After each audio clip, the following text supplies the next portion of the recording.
Hi, in this video I want to talk about how I use the Patchbay in my studio. I will show you how I use it to connect all the analog gear that I have, both for recording as well as for mixing. So let's go.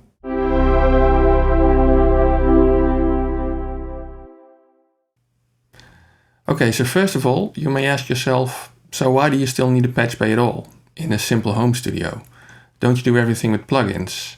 And basically yes, it's possible to do everything with plugins, but the reason I still use a Patchbay, you can see over here. Yes, so analog gear basically. I still have quite a few pieces of analog gear that I use during recording as well as during mixing.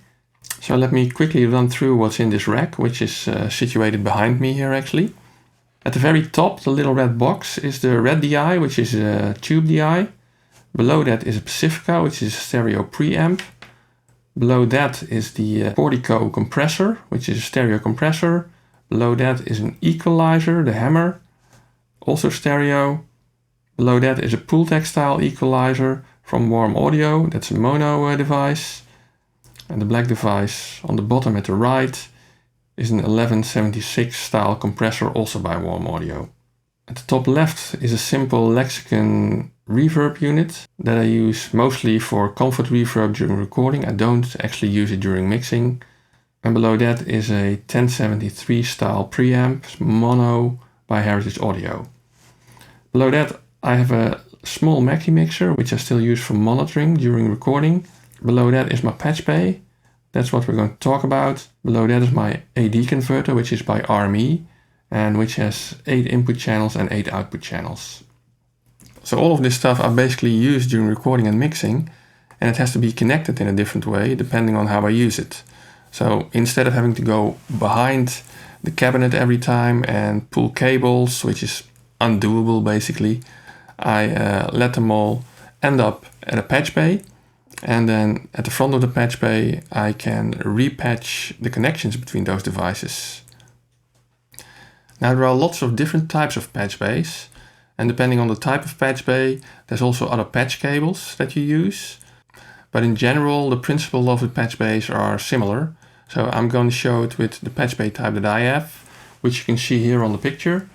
It's a very simple one by Nutric. I think it's probably about 50-60 euros in Europe. I'll give you a link to that in the description. And the idea is that you connect the external gear to the back of this device. We're now looking at the front, but on the back there are like similar connectors, and you use those to connect the devices to that you want to patch. The gear is connected via balanced cables with just jack plugs, and the output of your devices is always connected to the top row, so the row marked A here.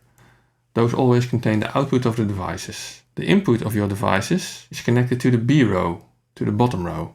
And if you then want to connect an input to an output, you're using patch cables, which I have here. So these are balanced cables, they look like stereo jacks basically.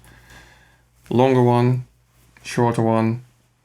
And you always patch from a top row, so from an output of the device, to a bottom row, to an input of the device.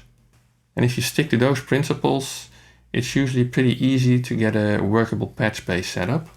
Another thing special about these types is that they usually have default connections, meaning that you do not always need patch cables to connect outputs to inputs. Because this Patchbay is typically set up in a half-normal fashion, which means that every output on the top is directly connected to the input if you do not insert any patch cables. So for example, A1 is directly connected to B1, A2 is directly connected to B2, etc.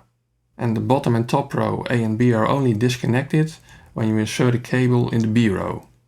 This means that it's also possible to, for example, split the signal. If you insert a cable into A1, the system still goes to B1, whatever is connected to B1, but it's also available on the patch cable that you inserted, so you can lead it to another input somewhere. So I think it's pretty clear that you need to plan ahead a little bit when you decide what you're going to connect to which Patchbay input and output. Because you basically want to make sure that connections that you use a lot are there by default, so that you don't need any patch cables for those at all. For example, it doesn't make sense to put the outputs of your AD converter on the top and directly under that put the inputs of your AD converter, because typically you never connect the output of your AD converter to the input. You probably want to connect outputs to other devices, or maybe to your monitoring setup. So let me show you how I've set up the outputs and inputs on my Patchbay in the studio here. So on this picture you can see my Patchbay in the rack with my AD converter just below it. And if we focus on just the Patchbay, it looks like this. So I will not go over all connections, but I'll give you some examples of default connections so that you can get an idea of how I've set things up. For example, on 3 and 4, you see that I have the outputs of my Pacifica preamp going to the first and second input of my AD converter.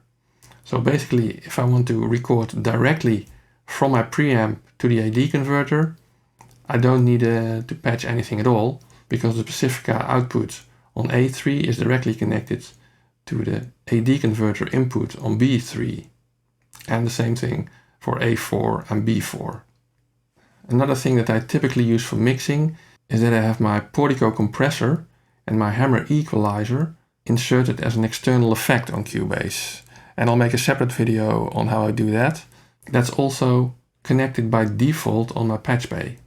And the external effect is going via AD converter channels 3 and 4. So what you're seeing is that DA converter out 3 and 4, which are on 13 and 14, top row, they're going to Portico A in and Portico B in, which is a compressor.